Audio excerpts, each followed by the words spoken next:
ಗೆಳೆಯರೇ, ಎಲ್ರಿಗೂ ನಮಸ್ಕಾರ. ಹುಟ್ಟುವಾಗ ವಿಶ್ವ ಮಾನವನಾಗಿಯೇ ಹುಟ್ಟಿದ ಮಗುವನ್ನು ನಾವು ದೇಶ, ಭಾಷೆ, ಮತ, ಜಾತಿ, ಜನಾಂಗ, ವರ್ಣ ಇತ್ಯಾದಿ ಉಪಾಧಿಗಳಿಂದ ಬದ್ಧನನ್ನಾಗಿ ಮಾಡುತ್ತೇವೆ. ಅವೆಲ್ಲವುಗಳಿಂದ ಪಾರಾಗಿ ಅವನನ್ನು ಬುದ್ಧನನ್ನಾಗಿ, ಅಂದರೆ ವಿಶ್ವ ಮಾನವನನ್ನಾಗಿ ಪರಿವರ್ತಿಸುವುದೇ ನಮ್ಮ ವಿದ್ಯೆ, ಸಂಸ್ಕೃತಿ, ನಾಗರಿಕತೆ ಎಲ್ಲದರ ಆದ್ಯ ಕರ್ತವ್ಯವಾಗಬೇಕು.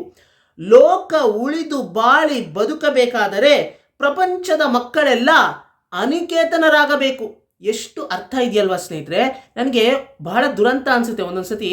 ಅಂದರೆ ಎಂತೆಂಥ ಸಾಹಿತಿಗಳು ನಮ್ಮ ಕನ್ನಡದಲ್ಲಿದ್ದರೂ ಆ ಸಾಹಿತಿಗಳ ವಿಚಾರಗಳು ಮತ್ತು ಅವ್ರು ಹೇಳಿದಂಥ ಎಷ್ಟೋ ವಿಷಯಗಳನ್ನು ನಾವು ಕನ್ನಡಿಗರು ಎಲ್ಲೋ ಒಂದು ಕಡೆ ಮರಿತಾ ಇದ್ದೀವೇನೋ ಅಂತ ನನಗನ್ಸುತ್ತೆ. ಅದರಲ್ಲೂ ಈಗಿನ ಕಾಲಘಟ್ಟದಲ್ಲಿ ಈ AI ಟೆಕ್ನಾಲಜಿ ಇಷ್ಟು ಒಂದು ಕಡೆ ಬೆಳೀತಾ ಇದೆ ಅಂತಂದ್ರೂ ಇನ್ನೊಂದು ಕಡೆ ಇವತ್ತಿಗೂ ಕೂಡ ನಾವು ಬಾವಿಯಲ್ಲಿರೋ ಕಪ್ಪೆಗಳಾಗೇ ಇರ್ತೀವಿ. ನಾವು ಬಾವಿಯಿಂದ ಹೊರಗಡೆ ಬಂದು ಒಂದು ಹೊಸ ಪ್ರಪಂಚ ಇದೆ, ಆ ಪ್ರಪಂಚದಲ್ಲಿ ಎಕ್ಸ್ಪ್ಲೋರ್ ಮಾಡೋದಕ್ಕೆ ಎಷ್ಟೋ ವಿಷಯಗಳಿದೆ. ಅದರಲ್ಲಿ ಅಂದರೆ ಒಳ್ಳೆಯದೂ ಇದೆ, ಕೆಟ್ಟದೂ ಇದೆ.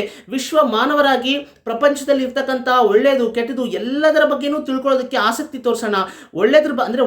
ಒಳ್ಳೆದರಲ್ಲಿ ನಮಗೆ ನಮ್ಮ ಜೀವನಕ್ಕೆ ಅದು ಕಂಫರ್ಟ್ ಅನ್ಸಿದ್ರೆ ಅದನ್ನ ಅಳವಡಿಸ್ಕೊಳ್ಳೋದಕ್ಕೆ ಪ್ರಯತ್ನ ಪಡೋಣ.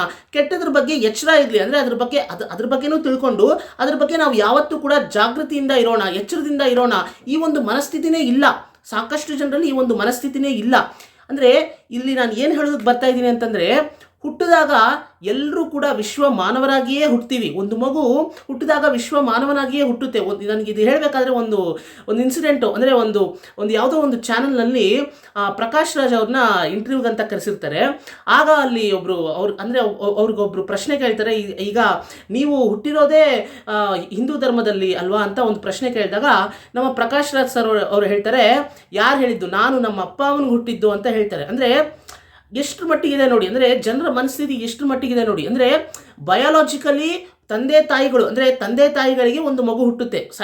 ವೈಜ್ಞಾನಿಕ ದೃಷ್ಟಿಯಿಂದ ನೋಡಿದಾಗ ಗಂಡು ಹೆಣ್ಣು ಮಿಲನವಾಗಿ ಅವರ ನಡುವೆ ಮಿಥುನ ಕ್ರಿಯೆ ನಡೆದಾಗ ಅಲ್ಲಿ ಅಂದರೆ ಅದರ ಪರಿಣಾಮವಾಗಿ ಒಂದು ಮಗು ಹುಟ್ಟುತ್ತೆ ಅಲ್ವಾ. ಇದೇ ಬಯಾಲಜಿಕಲಿ, ಅಂದರೆ ವೈಜ್ಞಾನಿಕ ದೃಷ್ಟಿಯಲ್ಲಿ ಇದೇ ಇರೋದು.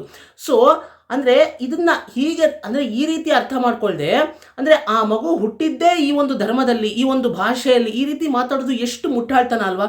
ಅಂದರೆ ಒಂದು ಮಗು ಹುಟ್ಟಿದಾಗ ಅದು ವಿಶ್ವ ಮಾನವನಾಗಿಯೇ ಹುಟ್ಟುತ್ತೆ. ಆ ಮಗುವಿನ ತಂದೆ ತಾಯಿ ಯಾವ ಭಾಷೆ ಅಲ್ಲಿವರೆಗೂ ಮಾತಾಡಿರ್ತಾರೋ, ಯಾವ ಜಾತಿ ಪದ್ಧತಿಯನ್ನು ಫಾಲೋ ಮಾಡಿರ್ತಾರೋ, ಯಾವ ಧರ್ಮದಲ್ಲಿರ್ತಕ್ಕಂತಹ ಸಂಪ್ರದಾಯಗಳನ್ನು ಫಾಲೋ ಮಾಡಿರ್ತಾರೋ ಅವೆಲ್ಲವುಗಳನ್ನು ಹಾಗೆ ಆ ಮಗುವಿನ ಮೇಲೆ, ಆ ಮಗು ಬೆಳೀತಾ ಬೆಳೀತಾ ಆ ಮಗು ಮೇಲೆ ಹೇರೋದಕ್ಕೆ ಪ್ರಯತ್ನ ಹೇರ್ತಾರೆ. ಇದು ಕಂಪ್ಲೀಟ್ಲಿ ಹೇರ್ತಾರೆ ಅಂತಲೇ ನಾನು ಆ ರೀತಿಯೇ ನೋಡ್ತೀನಿ. ಯಾಕಂತಂದರೆ ಇಲ್ಲಿ ಪ್ರಶ್ನೆ ಕೇಳೋದಕ್ಕೆ ಸಾಕಷ್ಟು ಜನ ತಂದೆ ತಾಯಿಗಳು ಬಿಡೋದೇ ಇಲ್ಲ. ಫಾರ್ ಎಕ್ಸಾಂಪಲ್ ಇವತ್ತಿಗೂ ಕೂಡ ಹಾಗೆ ಇದೆ. ಅಂದರೆ ಇವತ್ತಿಗೂ ಕೂಡ ಅಷ್ಟೇನು ಬದಲಾವಣೆ ಆಗಿಲ್ಲ.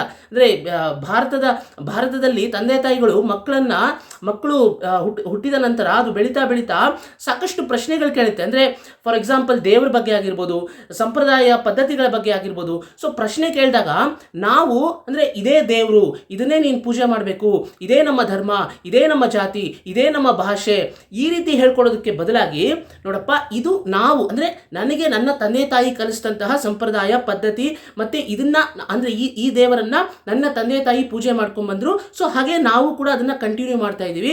ಸೊ ನೀವು ಅಂದರೆ ನಿನಗೂ ಕೂಡ ಅದನ್ನೇ ನಾವು ಹೇಳ್ಕೊಡ್ತಾ ಇದ್ದೀವಿ. ಆದರೆ ನೀನು ಯಾವತ್ತೂ ಕೂಡ ಅಂದರೆ ಇದರಲ್ಲಿ ನೀನು ಏನಾದರೂ ಸಂಶಯ ಅನುಮಾನಗಳಿದ್ರೆ ನೀನು ಪ್ರಶ್ನೆ ಕೇಳೋ ಮನೋಭಾವನೆಯನ್ನು ಬೆಳೆಸ್ಕೋ. ಪ್ರಶ್ನೆ ಕೇಳು, ಯಾವುದನ್ನು ಕೂಡ ಬ್ಲೈಂಡ್ ಆಗಿ ಹಾಗೆ ಒಪ್ಕೊಳ್ಳೋದಕ್ಕೆ ಹೋಗಬೇಡ.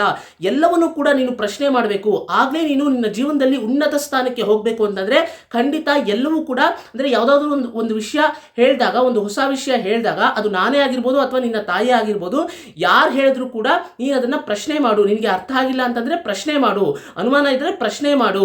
ಪ್ರಶ್ನೆ ಮಾಡದೆ ಯಾವುದನ್ನು ಕೂಡ ಹಾಗೆ ಬ್ಲೈಂಡ್ ಆಗಿ ಒಪ್ಕೋಬೇಡ. ಮತ್ತೆ ನಾವು ಈ ರೀತಿಯಲ್ಲಿ ಅಂದರೆ ನಮ್ಮ ಪ್ರಕಾರ, ನಮ್ಮ ಧರ್ಮದ ಪ್ರಕಾರ ಈ ರೀತಿ ದೇವರನ್ನ ನೋಡಿದ್ರೆ ಇದೇ ರೀತಿ ಪ್ರಪಂಚದಲ್ಲಿ ಎಷ್ಟೋ ಧರ್ಮಗಳಿವೆ. ಸೊ ಆ ಧರ್ಮಗಳು ಅಂದರೆ ಆ ಧರ್ಮವನ್ನು ಫಾಲೋ ಮಾಡುವಂಥ ಜನರು ಅವ್ರದೇ ರೀತಿಯಲ್ಲಿ ದೇವರನ್ನ ಕಾಣ್ತಾರೆ. ಸೊ ಆ ಧರ್ಮದಲ್ಲೂ ಕೂಡ ಒಳ್ಳೊಳ್ಳೆ ವಿಷಯಗಳಿದೆ ಕಲ್ತ್ಕೊಳ್ಳೋದಕ್ಕೆ. ಸೊ ಹಾಗಾಗಿ ಬೇರೆ ಧರ್ಮವನ್ನು ಅಂದರೆ ಬೇರೆ ಧರ್ಮವನ್ನು ಫಾಲೋ ಮಾಡುವಂಥ ಮನುಷ್ಯರನ್ನು ನೋಡಿದಾಗ ಅವ್ರನ್ನ ತುಚ್ಛವಾಗಿ ಕಾಣೋ ರೀತಿ ಅವ್ರನ್ನ ತುಚ್ಛವಾಗಿ ಕಾಣೋದಕ್ಕೆ ಹೋಗಬೇಡ. ಎಲ್ಲದರಲ್ಲೂ ಕೂಡ ಅಂದರೆ ನೀನು ವಿಶ್ವ ಮಾನವನಾಗಿರು. ಅಂದರೆ ಪ್ರಪಂಚದಲ್ಲಿ ಕಲ್ತ್ಕೊಳ್ಳೋದಕ್ಕೆ ಎಷ್ಟೋ ವಿಷಯಗಳಿದೆ, ಅದೆಲ್ಲವನ್ನು ಕೂಡ ಕಲ್ತ್ಕೊಳ್ಳೋದಕ್ಕೆ ಪ್ರಯತ್ನ ಮಾಡು. ಕಲಿಕೆಗೆ ಯಾವತ್ತೂ ಕೂಡ learning is A continuous process. ಕಲಿಕೆಗೆ ಯಾವತ್ತೂ ಕೂಡ ಅಂದರೆ ಫುಲ್ ಸ್ಟಾಪ್ ಅನ್ನೋದೇ ಇಲ್ಲ. ಜೀವನ ಪೂರ್ತಿ ನೀನೇನಾದರೂ ಅಂದರೆ ನಿನ್ನ ಜೀವನದುದ್ದಕ್ಕೂ ದಿನಾಗಲೂ ಏನಾದರೂ ಒಂದು ಕಲಿತಾನೆ ಇರ್ತೀಯ. ಸೊ ಹಾಗಾಗಿ ಯಾವತ್ತೂ ಕೂಡ ಆ ಒಂದು ಆಸಕ್ತಿ, ಆ ಒಂದು ಕುತೂಹಲ ಯಾವತ್ತೂ ಕೂಡ ಕಮ್ಮಿ ಮಾಡ್ಕೋಬೇಡ. ಪ್ರಶ್ನೆ ಕೇಳುವಂಥ ಮನೋಭಾವನೆಯನ್ನು ಬೆಳೆಸ್ಕೋ. ಸೊ ಈ ರೀತಿ ಮಕ್ಕಳಿಗೆ ನಾವು ಟ್ರೈನ್ ಮಾಡೋದೇ ಇಲ್ಲ, ಈ ರೀತಿ ಮಕ್ಕಳಿಗೆ ನಾವು ಜಾಗೃತಿ ಮೂಡಿಸೋದೇ ಇಲ್ಲ, ಅವೇರ್ನೆಸ್ ಕೊಡೋದೇ ಇಲ್ಲ. ಅಂದರೆ ಅದಕ್ಕೆ ನಾವು ಡೈರೆಕ್ಟಾಗಿ ಇದೇ ನಮ್ಮ ಸಂಪ್ರದಾಯ, ಇದೇ ನಮ್ಮ ಭಾಷೆ, ಮತ್ತು ಅಂದರೆ ಇದೇ ನಮ್ಮ ದೇವರು, ಈ ರೀತಿ ನಾವು ಹೇಳ್ತಾ ಹೋಗ್ತೀವಿ. ಈ ಥರ ಅಂದರೆ ವಿಶ್ವ ಮಾನವನಾಗಿ ನೀನು ಬದುಕಬೇಕು, ಈ ರೀತಿ ಅಂದರೆ ನಾನು ಇಷ್ಟೊತ್ತೇನು ಹೇಳಿದ್ನಲ್ಲ, ಈ ರೀತಿಯಾದಂಥ ಅವೇರ್ನೆಸ್ಸು ಆ ಮಕ್ಕಳಲ್ಲಿ ಮೂಡಿಸೋದೇ ಇಲ್ಲ. ಇಷ್ಟೆಲ್ಲ ಹೇಳಿದ್ಮೇಲೆ ಈಗ ನಿಮ್ಮ ಮನಸ್ಸಿನಲ್ಲಿ ಒಂದು ಪ್ರಶ್ನೆ ಉದ್ಭವ ಆಗಿರುತ್ತೆ. ಅದೇನಪ್ಪ ಅಂತಂದರೆ, ಹಾಗಿದ್ರೆ ಈ ಸಂಪ್ರದಾಯ, ಭಾಷೆ, ಸಾಹಿತ್ಯ, ಸಂಸ್ಕೃತಿ ಮತ್ತು ನಮ್ಮ ಪೂರ್ವಜರ ಇತಿಹಾಸ ಇದ್ಯಾವುದಕ್ಕೂ ಪ್ರಾಮುಖ್ಯತೆ ಕೊಡಬಾರ್ದಾ? ಇದ್ಯಾವುದನ್ನು ಕೂಡ ನಾವು ಈ ಕಾಲಘಟ್ಟದಲ್ಲಿ ಫಾಲೋ ಮಾಡಬಾರ್ದಾ? ಇದ್ಯಾವುದ್ರ ಬಗ್ಗೆನೂ ನಾವು ತಿಳ್ಕೊಬಾರ್ದಾ? ಇದನ್ನು ಯಾವುದನ್ನು ಕೂಡ ನಮ್ಮ ಮುಂದಿನ ಪೀಳಿಗೆಗೆ ತಲುಪಿಸಬಾರ್ದಾ ಅಂತ ನೀವು ನನ್ನ ಹತ್ರ ಕೇಳ್ಬೋದು. ಖಂಡಿತ ಬಹಳ ಮುಖ್ಯ ಆಗುತ್ತೆ ಸ್ನೇಹಿತರೆ, ಬಹಳ ಮುಖ್ಯ ಆಗುತ್ತೆ. ನಮ್ಮ ಸಾಹಿತ್ಯ, ನಮ್ಮ ಇತಿಹಾಸ, ನಮ್ಮ ಪೂರ್ವಜರ ಇತಿಹಾಸ, ಈ ಮಣ್ಣಿನ ಸಂಸ್ಕೃತಿ, ಪರಂಪರೆ ಎಲ್ಲವೂ ಬಹಳ ಮುಖ್ಯನೇ, ಇಲ್ಲ ಅಂತ ನಾನು ಹೇಳ್ತಾ ಇಲ್ಲ. ಆದರೆ ಇವುಗಳನ್ನೆಲ್ಲವನ್ನು ಕೂಡ ಯಾವ ರೀತಿ ನಾವು ಅರ್ಥ ಮಾಡ್ಕೋತೀವಿ, ಈ ಕಾಲಘಟ್ಟಕ್ಕೆ ತಕ್ಕಂತೆ ಅದನ್ನು ಯಾವ ರೀತಿ ಅರ್ಥ ಮಾಡಿಕೊಂಡು ಅದನ್ನು ಈ ಕಾಲಘಟ್ಟದಲ್ಲಿ ಅದರಲ್ಲಿ ಯಾವ ವಿಷಯಗಳು ರಿಲೇಟಬಲ್ ಆಗಿದೆಯೋ ಅದನ್ನು ಮಾತ್ರ ನಾವು ಫಿಲ್ಟರ್ ಮಾಡಿ ಅದನ್ನು ಫಾಲೋ ಮಾಡೋದಕ್ಕೆ ನಾವು ಪ್ರಯತ್ನ ಮಾಡಬೇಕು. ಅಟ್ ದ ಸೇಮ್ ಟೈಮ್ ಈ ಕಾಲಘಟ್ಟಕ್ಕೆ ತಕ್ಕಂತೆ ಅದರಲ್ಲಿ ಅಂದರೆ ಆ ವಿಷಯಗಳನ್ನು ಯಾವ ರೀತಿ ನಮ್ಮ ಮುಂದಿನ ಪೀಳಿಗೆಗೂ ತಲುಪಿಸ್ಬೇಕು ಅನ್ನೋದರಲ್ಲಿ ವಿಷಯ ಇದೆ. ಫಾರ್ ಎಕ್ಸಾಂಪಲ್, ಈಗ ಒಂದು ಗಾದೆ ಮಾತು ಹೇಳ್ತಾರೆ, ಕೊಟ್ಟ ಹೆಣ್ಣು ಕುಲಕ್ಕೆ ಹೊರಗೆ ಅಂತೆ. ಅಂದರೆ ಇದೆಲ್ಲ ಪರಂಪರೆ, ನಮ್ಮ ಪರಂಪರೆ ಹೀಗಿತ್ತು. ಅಂದರೆ ಒಂದು ಹೆಣ್ಣು ಮದುವೆ ಆದ ನಂತರ ಅವಳ ಗಂಡ ಯಾವ ರೀತಿ ಇದ್ದರು, ಅಂದರೆ ಅವನು ಕುಡುಕನಾಗಿರ್ಬೋದು ಅಥವಾ ಅವನು ಸೈಕೋ ಆಗಿರ್ಬೋದು, ಯಾವ ರೀತಿ ಆ ಹೆಣ್ಣಿಗೆ ಹಿಂಸೆ ಕೊಟ್ಟರು ಕೂಡ ಆ ಹೆಣ್ಣು ಅವನ ಜೊತೆನೇ ಕಡೆಯವರೆಗೂ ಬದುಕಬೇಕು, ಅದೇ ಆ ಹೆಣ್ಣಿನ ವಿಧಿ ಅಂತ ನಮ್ಮ ಪೂರ್ವಜರು ಫಾಲೋ ಮಾಡ್ಕೊಂಡು ಬಂದಿದ್ರು. ಸೊ ಅದನ್ನು ನಾನು ಈ ಕಾಲಕ್ಕೂ ಅದನ್ನೇ ಫಾಲೋ ಮಾಡ್ತೀನಿ ಅಂತ ಹೇಳೋದು ಬಹಳ ತಪ್ಪಾಗುತ್ತೆ. ಸೊ ಹೀಗೆ ಈ ಕಾಲಘಟ್ಟಕ್ಕೆ ತಕ್ಕಂತೆ ಇವತ್ತು ನಮ್ಮ ದೇಶದಲ್ಲಿ ಸಂವಿಧಾನ ಇದೆ. ಸೊ ಆ ಸಂವಿಧಾನಕ್ಕೆ ನಾವು ಗೌರವವನ್ನು ಕೊಡಬೇಕು. ಸೊ ಸಂವಿಧಾನ ಏನು ಹೇಳುತ್ತೆ ಅನ್ನೋದನ್ನು ನೋಡಬೇಕು. ಸೊ ಅದರ ಪ್ರಕಾರ ನಾವು ನಡ್ಕೋಬೇಕಾಗುತ್ತೆ. ಮತ್ತು ಇದು ಬದಲಾವಣೆ. ಸೊ ಇದು ಒಂದು ಉದಾಹರಣೆ ಕೊಟ್ಟೆ ನಿಮಗೆ. ಆದರೆ ಈ ರೀತಿ ಸಾಕಷ್ಟು ವಿಷಯಗಳು ನಮ್ಮ ಪೂರ್ವಜರು ಫಾಲೋ ಮಾಡ್ತಾ ಇದ್ರು. ಅದು ಮೂಢನಂಬಿಕೆಗಳು, ಮೌಢ್ಯತೆಗಳು ಎಷ್ಟೋ ಇದ್ವು ಆಗಿನ ಕಾಲಘಟ್ಟದಲ್ಲಿ. ಸೊ ಅವೆಲ್ಲವನ್ನು ಕೂಡ ಈ ಕಾಲಕ್ಕೆ ಅದು ಯಾವುದು ಕೂಡ ಸರಿಯಲ್ಲ, ಎಥಿಕಲ್ ಆಗೂ ಸರಿಯಲ್ಲ, ವೈಜ್ಞಾನಿಕ ದೃಷ್ಟಿಯಿಂದನೂ ಅದು ಸರಿಯಲ್ಲ. ಸೊ ಹಾಗಾಗಿ ನಾವು ಯಾವುದನ್ನು ಕೂಡ ಫಾಲೋ ಮಾಡೋದು ಬೇಡ. ಆದರೆ ಯಾವುದನ್ನ ಫಾಲೋ ಮಾಡ್ಬೋದು ಅಂತ ನೀವು ನನ್ನ ಹತ್ರ ಕೇಳೋದಾದರೆ, ಅದಕ್ಕೆ ಎಷ್ಟೋ ವಿಷಯಗಳು ನಮ್ಮ ಪೂರ್ವಜರು ನಮಗೆ ಅವರ ಲೆಗಸಿ ಅಂತಲೇ ಹೇಳಬೇಕು. ಅವರು ಎಷ್ಟೋ ವಿಷಯಗಳನ್ನು ಕೊಟ್ಟಿದ್ದಾರೆ. ಅಂದರೆ ಅವರ ಚರಿತ್ರೆ ಆಗಿರ್ಬೋದು, ಅಂದರೆ ಒಬ್ಬ ರಾಜನ ಕಥೆ ಆಗಿರ್ಬೋದು, ಯಾವುದೋ ಒಬ್ಬ ರಾಜನ ಕಥೆ ಆಗಿರ್ಬೋದು, ಅಥವಾ ಫಾರ್ ಎಕ್ಸಾಂಪಲ್ ನಮ್ಮ ಪೊಯೆಟ್ಸು, ಕವಿಗಳು ಅಂತ ನೀವು ತಗೊಂಡ್ರೆ ನಮ್ಮ ಬಸವಣ್ಣವರಾಗಿರ್ಬೋದು, ರನ್ನ, ಪಂಪ, ಜನ್ನ, ಮತ್ತು ನಮ್ಮ ರಾಜರುಗಳು ಅಂತ ನೀವು ತಗೊಂಡ್ರೆ ಕದಂಬರು, ಹೊಯ್ಸಳರು, ಚಾಲುಕ್ಯರು, ಗಂಗರು, ರಾಷ್ಟ್ರಕೂಟರು, ಇವರ ಆರ್ಕಿಟೆಕ್ಚರಲ್ ಮಾರ್ವಲ್, ಇವರು ಕಟ್ಟಿದಂಥ ದೇವಸ್ಥಾನಗಳು ಇವತ್ತಿಗೂ ಕೂಡ ಬೇಲೂರು, ಹೊಯ್ಸಳರು ಕಟ್ಟಿದಂತಹ ಬೇಲೂರು, ಹಳೇಬೀಡು ದೇವಸ್ಥಾನಗಳ ಒಂದು ಶಿಲ್ಪಕಲೆಗಳು ಇವತ್ತಿಗೂ ಕೂಡ ಜೀವಂತ ಕಲೆಯನ್ನು ತೋರಿಸ್ತಾ ಇದೆ, ಜೀವಂತ ಕಲೆಯಾಗಿದೆ ಅದು. ಅಂದರೆ ಇಷ್ಟೆಲ್ಲ ನಮಗೆ ನಮ್ಮ ಪೂರ್ವಜರು ಕೊಟ್ಬಿಟ್ಟು ಹೋಗಿದ್ದಾರೆ. ಅವರು ಅಂದರೆ ಆಗಿನ ಕಾಲಘಟ್ಟದಲ್ಲಿ ಯಾವುದೇ ಟೆಕ್ನಾಲಜಿ ಇಲ್ಲದೆ ಇರತಕ್ಕಂಥ ಕಾಲಘಟ್ಟದಲ್ಲಿ ಎಷ್ಟು ಟ್ಯಾಲೆಂಟ್ ಇಲ್ಲ ಅಂತಂದರೆ, ಎಷ್ಟು ಅವರ ಡಿಟರ್ಮಿನೇಷನ್ ಹೆಂಗಿಲ್ಲ ಅಂತಂದರೆ, ಅವರು ಅಷ್ಟರ ಮಟ್ಟಿಗೆ ಆ ರೀತಿಯಾದಂಥ ದೇವಸ್ಥಾನಗಳನ್ನು ಅವರು ನಿರ್ಮಾಣ ಮಾಡಿರ್ಬೋದು, ಯೋಚನೆ ಮಾಡಿ. ಸೊ ಅದನ್ನು ಯಾವ ರೀತಿ ಕಟ್ಟಿರ್ಬೋದು, ಇದ್ರ ಬಗ್ಗೆ ಎಲ್ಲ ತಿಳ್ಕೊಳ್ಳೋದಕ್ಕೆ ಪ್ರಯತ್ನ ಮಾಡಿ. ಇದನ್ನ ಮುಂದಿನ ಪೀಳಿಗೆಗೂ ನಾವು ತಿಳಿಸ್ಬೇಕು. ನಮ್ಮ ಪೂರ್ವಜರು ಎಷ್ಟು ಡಿಟರ್ಮಿನೇಷನ್ ಇಲ್ಲ ಅಂತಂದರೆ ಈ ರೀತಿಯಾದಂಥ ದೇವಸ್ಥಾನಗಳನ್ನು ಕಟ್ಟಿರಲ್ಲ. ಮತ್ತು ಒಂದು ದೇವಸ್ಥಾನವನ್ನು ನೋಡಿದ್ರೆ ಆ ದೇವಸ್ಥಾನಕ್ಕೆ ಹೋಗ್ತೀರಾ ಅಂತಂದರೆ ಆ ದೇವಸ್ಥಾನದಲ್ಲಿ ಅಂದರೆ ನಿಮ್ಮ ಮಕ್ಕಳನ್ನು ಕೂಡ ಕರ್ಕೊಂಡು ಹೋಗಿರ್ತೀರಾ. ಸೊ ಆ ದೇವಸ್ಥಾನವನ್ನು ನೋಡಿ, ಆ ದೇವಸ್ಥಾನ ಯಾರು ಕಟ್ಟಿದ್ದು, ಯಾವ ವರ್ಷದಲ್ಲಿ ಕಟ್ಟಿದ್ದು, ಮತ್ತು ಆ ರಾಜನ ಹೆಸರೇನು, ಸೊ ಅದ್ರ ಬಗ್ಗೆ ಎಲ್ಲ ನಿಮ್ಮ ಮುಂದಿನ ಪೀಳಿಗೆ, ನಿಮ್ಮ ಮಕ್ಕಳಿಗೆ ತಿಳಿಸ್ಕೊಡೋದಕ್ಕೆ ಪ್ರಯತ್ನ ಮಾಡಿ. ಈ ರೀತಿ ಇತಿಹಾಸವನ್ನು, ಸಂಸ್ಕೃತಿ ಸಂಸ್ಕೃತಿಯನ್ನು ಪರಂಪರೆಯನ್ನು ನಾವು ತಲುಪಿಸೋದಕ್ಕೆ ಪ್ರಯತ್ನ ಮಾಡಬೇಕು. ಅಟ್ ದ ಸೇಮ್ ಟೈಮ್ ನಮ್ಮ ಬಸವಣ್ಣವರು ಅಂದರೆ ನಮ್ಮ ಬಸವಣ್ಣವರಾಗಿರ್ಬೋದು, ರನ್ನ, ಪಂಪ, ಜನ್ನ, ಮತ್ತು ನೀವು ತಮಿಳು ಸಾಹಿತ್ಯ ತಗೊಂಡ್ರೆ ತಿರುವಳ್ಳುವರ್ ಅವರಾಗಿರ್ಬೋದು. ಸೊ ಇವರೆಲ್ಲರೂ ಕೂಡ ನಾವು ಹೇಗೆ ಬದುಕಬೇಕು ಅನ್ನೋದ್ರ ಬಗ್ಗೆನೇ ಅವರು ಎಷ್ಟೋ ವಿಷಯಗಳು ಅವರ ವಿಚಾರಗಳ ಮೂಲಕ ನಮಗೆ ಹೇಳ್ಬಿಟ್ಟು ಹೋಗಿದ್ದಾರೆ, ಅವರ ವಚನಗಳ ಮೂಲಕ ನಮಗೆ ಹೇಳಿದ್ದಾರೆ. ನಮಗೆ ತಿರುವಳ್ಳುವರು ತಮಿಳುನಾಡಿನಲ್ಲಿ ಅವರು ತಿರುಕುರಳ್ ಮೂಲಕ ಒಂದು ಜೀವನವನ್ನು ಹೇಗೆ ಒಬ್ಬ ಮನುಷ್ಯ ಬದುಕಬೇಕು ಅಂತ ಹೇಳಿದರೆ, ನಮ್ಮ ಕರ್ನಾಟಕದಲ್ಲಿ ಬಸವಣ್ಣವರು, ಪಂಪ, ರನ್ನ, ಜನ್ನ ಇವರೆಲ್ಲರೂ ಕೂಡ ನಾವು ಹೇಗೆ ಬದುಕನ್ನು ಅಂದರೆ ನಾವು ಹೇಗೆ ಬದುಕಬೇಕು, ಒಬ್ಬ ಮನುಷ್ಯ ಯಾವುದು ಸರಿ ಯಾವುದು ತಪ್ಪು ಎಷ್ಟೋ ವಚನಕಾರರು ನಮಗೆ ಹೇಳ್ಬಿಟ್ಟು ಹೋಗಿದ್ದಾರೆ.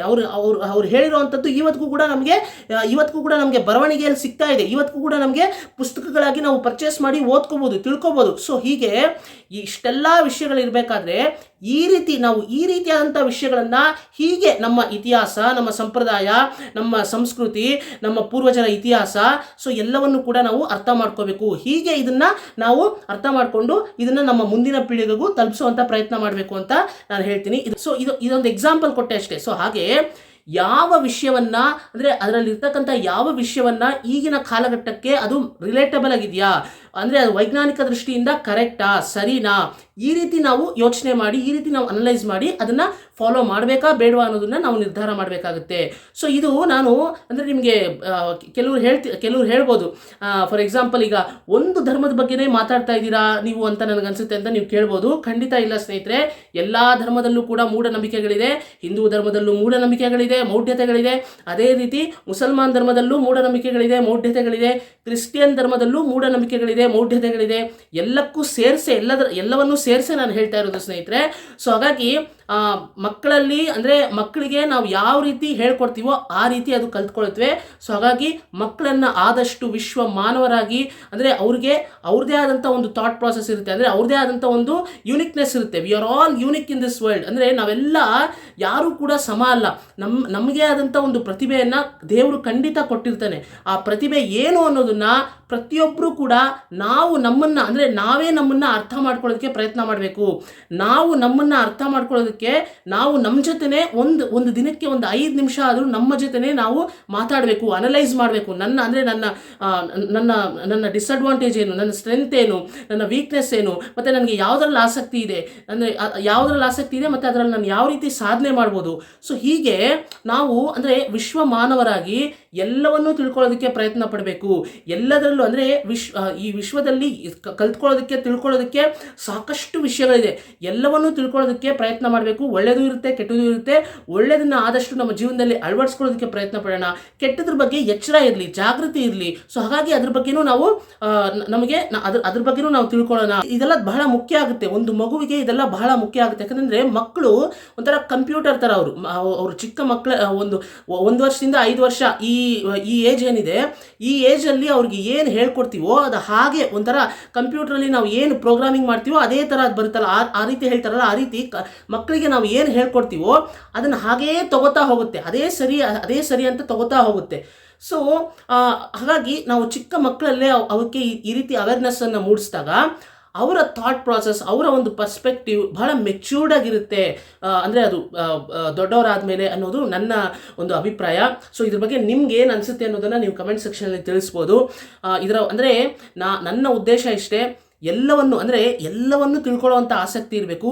ಕುವೆಂಪು ಅವರು, ರಾಷ್ಟ್ರಕವಿ ಕುವೆಂಪು ಅವರೇ ಒಂದು ಕಡೆ ಹೇಳ್ತಾರೆ, ಅಂದರೆ ವಿಶ್ವಮಾನವ ಸಂದೇಶವನ್ನು ಕೊಟ್ಟಂತಹ ಕುವೆಂಪು ಅವರೇ ಒಂದು ಕಡೆ ಹೇಳ್ತಾರೆ, ಜ್ಞಾನ ಅನ್ನೋದು ಕನ್ನಡದಲ್ಲಿ ಮಾತ್ರ ಇಲ್ಲ, ಎಲ್ಲ ಭಾಷೆಯಲ್ಲೂ ಎಲ್ಲದರಲ್ಲೂ ಅಂದರೆ ಎಲ್ಲ ಕಡೆ ಇದೆ. ಆದರೆ ಎಲ್ಲ ಜ್ಞಾನವನ್ನು ಕಲ್ತ್ಕೊಳ್ಳುವಂಥ ಆಸಕ್ತಿ ಇರಬೇಕು. ಅದನ್ನು ನಾವು ಕಲ್ತ್ಕೋಬೇಕು, ಅದ್ರ ಬಗ್ಗೆ ತಿಳ್ಕೋಬೇಕು. ಆದರೆ ನಮ್ಮ ಮನಸ್ಸು ಮಾತ್ರ ಯಾವಾಗಲೂ ಕನ್ನಡವಾಗಿರಬೇಕು ಅಂತ ಹೇಳ್ತಾರೆ ನಮ್ಮ ರಾಷ್ಟ್ರಕವಿ ಕುವೆಂಪು ಅವರು. ಸೊ ನಿಮಗೆ ಅರ್ಥ ಆಗಿದೆ ಅಂತ ಭಾವಿಸ್ತೀನಿ. ಸೊ ಇದೇ ರೀತಿ ಅಂದರೆ ಇದನ್ನೇ ನಾನು ಹೇಳಬೇಕು ಅಂದ್ಕೊಂಡೆ. ಇದ್ರ ಬಗ್ಗೆ ನಿಮ್ಗೆ ಏನು ಅನಿಸುತ್ತೆ ಈ ಒಂದು ನನ್ನ ಅಭಿಪ್ರಾಯದ ಬಗ್ಗೆ? ಈ ವಿಶ್ವಮಾನವ ಸಂದೇಶ ಆಗಿರ್ಬೋದು ಮತ್ತು ವಿಚಾರ ಕ್ರಾಂತಿಗೆ ಆಹ್ವಾನ ಅನ್ನೋ ಒಂದು ಪುಸ್ತಕದಲ್ಲಿ ಅಷ್ಟು ವಿಚಾರಗಳನ್ನು ಅವರು ನಮ್ಮ ರಾಷ್ಟ್ರಕವಿ ಕುವೆಂಪು ಅವರು ಹೇಳಿದ್ದಾರೆ. ಸೊ ಎಲ್ಲೋ ಒಂದು ಕಡೆ ಅಂದರೆ ಇವತ್ತಿನ ಕಾಲಘಟ್ಟದಲ್ಲಿ ಅಂದರೆ ಅವರ ಅಂದರೆ ಕುವೆಂಪು ಅವ್ರು ಮಾತ್ರ ಅಲ್ಲ, ಈ ರೀತಿ ಎಷ್ಟೋ ಸಾಹಿತಿಗಳು, ಕನ್ನಡ ಸಾಹಿತಿಗಳ ಒಂದು ವಿಚಾರಗಳಾಗಿರ್ಬೋದು, ಅವರ ವಿಷಯಗಳಾಗಿರ್ಬೋದು, ಇದೆಲ್ಲೋ ಒಂದು ಕಡೆ ಜಸ್ಟ್ ಎಲ್ಲೋ ಒಂದು ಕಡೆ ಮೂಲೆ ಗುಂಪಾಗಿದೆ. ಇದನ್ನು ನಾವು ಯಾರು ಅಂದರೆ ಇದನ್ನು ನಾವು ಯಾರು ನೆನಪಿಸ್ಕೊಳ್ತಾನೆ ಇಲ್ವೇನೋ, ಇದರಲ್ಲಿ ಒಂದಷ್ಟು ವಿಷಯಗಳನ್ನಾದರೂ ನಾವು ಫಾಲೋ ಮಾಡೋದಕ್ಕೆ ಪ್ರಯತ್ನ ಪಡ್ತಾನೆ ಇಲ್ವೇನೋ ನಾವು ಕನ್ನಡಿಗರು ಅಂತ ನನಗನ್ಸುತ್ತೆ. ಸೊ ಇದೆಲ್ಲವೂ ಕೂಡ ನನ್ನ ಅಭಿಪ್ರಾಯವಾಗಿತ್ತು. ಸೊ ಈ ಪರ್ಟಿಕ್ಯುಲರ್ ವಿಷಯವಾಗಿ ನಿಮಗೂ ಕೂಡ ನಿಮ್ಮದೇ ಆದಂಥ ಅಭಿಪ್ರಾಯಗಳಿರುತ್ತೆ. ಸೊ ಹಾಗಾಗಿ ನನಗೆ ಅಂದರೆ ನಾನು ವ್ಯಕ್ತಪಡಿಸಿದಂತಹ ಅಭಿಪ್ರಾಯಕ್ಕೆ ನಿಮ್ಮ ಅಭಿಪ್ರಾಯಗಳು ವಿರುದ್ಧವಾಗಿರ್ಬೋದು, ಯಾವುದೇ ರೀತಿಯಾದಂಥ ಅಭಿಪ್ರಾಯಗಳಿದ್ರೂ ಕೂಡ ನೀವು ಕಮೆಂಟ್ ಸೆಕ್ಷನಲ್ಲಿ ತಿಳಿಸ್ಬೋದು. ಸೊ ಪಾಸಿಟಿವ್ ಆಗಿರ್ಬೋದು, ನೆಗೆಟಿವ್ ಆಗಿರ್ಬೋದು, ನಿಮ್ಮ ಫೀಡ್ಬ್ಯಾಕ್ ತುಂಬ ಮುಖ್ಯ ಆಗುತ್ತೆ. ನಿಮ್ಮ ಅಭಿಪ್ರಾಯಗಳು ಏನೇ ಇರಲಿ ನೀವು ಕಮೆಂಟ್ ಸೆಕ್ಷನ್ ಮೂಲಕ ನನಗೆ ತಿಳಿಸಿ ಅಂತ ಹೇಳ್ತಾ, ನಾವೆಲ್ಲ ಬಾವಿಲಿರೋ ಕಪ್ಪೆಗಳಾಗೋದು ಬೇಡ, ಬಾವಿಯಿಂದ ಹೊರಗಡೆ ಒಂದು ದೊಡ್ಡ ಪ್ರಪಂಚನೇ ನಮಗೋಸ್ಕರ ಕಾಯ್ತಾ ಇದೆ. ಆ ಪ್ರಪಂಚದಲ್ಲಿ ಎಕ್ಸ್ಪ್ಲೋರ್ ಮಾಡೋದಕ್ಕೆ, ತಿಳ್ಕೊಳ್ಳೋದಕ್ಕೆ ಸಾಕಷ್ಟು ವಿಷಯಗಳಿದೆ. ಸೊ ಆ ಎಲ್ಲ ವಿಷಯಗಳನ್ನು ಕೂಡ ತಿಳ್ಕೊಳ್ಳೋದಕ್ಕೆ ಪ್ರಯತ್ನ ಪಡೋಣ. ಅದರಲ್ಲಿ ಒಳ್ಳೆಯದು ಇದೆ, ಕೆಟ್ಟದ್ದು ಇದೆ. ಒಳ್ಳೆಯದನ್ನು ತಿಳ್ಕೊಳ್ಳೋಣ, ಕೆಟ್ಟದನ್ನು ತಿಳ್ಕೊಳ್ಳೋಣ. ಒಳ್ಳೆಯದನ್ನು ಆದಷ್ಟು ನಮ್ಮ ಜೀವನದಲ್ಲಿ ನಮಗೆ ಅದು ಸರಿ ಅನಿಸಿದ್ರೆ, ಯಾಕಂದರೆ ನಮಗೂ ಬುದ್ಧಿಶಕ್ತಿ ಕೊಟ್ಟಿದ್ದಾನೆ ದೇವರು, ನಮ್ಮ ಜೀವನಕ್ಕೆ ಅದು ಕಂಫರ್ಟ್ ಅನಿಸಿದ್ರೆ, ನಮಗೆ ನಮ್ಮ ಬುದ್ಧಿಶಕ್ತಿಗೆ ಅದು ಸರಿ ಅನಿಸಿದ್ರೆ ನಾವು ಅದನ್ನು ಅಳವಡಿಸ್ಕೊಳ್ಳೋದಕ್ಕೆ ಪ್ರಯತ್ನ ಪಡೋಣ. ಕೆಟ್ಟದ್ರ ಬಗ್ಗೆ ತಿಳ್ಕೊಳ್ಳೋಣ, ಆದರೆ ಅದ್ರ ಬಗ್ಗೆ ಎಚ್ಚರ ಇರಲಿ, ಅದ್ರ ಬಗ್ಗೆ ಜಾಗೃತಿ ಇರಲಿ. ಅದನ್ನು ಯಾವುದೇ ಕಾರಣಕ್ಕೂ ಫಾಲೋ ಮಾಡೋದು ಬೇಡ ಅಂತ ಹೇಳ್ತಾ, ಇದೇ ರೀತಿ ಒಳ್ಳೊಳ್ಳೆ ವಿಷಯಗಳನ್ನು ಮಾತಾಡೋಣ. ಪಾಸಿಟಿವ್ ಆಗಿರಿ, ಕಂಟಿನ್ಯೂಸ್ಲಿ ನಾಲೆಜನ್ನು ಗೈಡ್ ಮಾಡ್ತಾ ಇರಿ ಅಂತ ಹೇಳ್ತಾ ಎಲ್ರಿಗೂ ನಮಸ್ಕಾರ ಸ್ನೇಹಿತರೆ.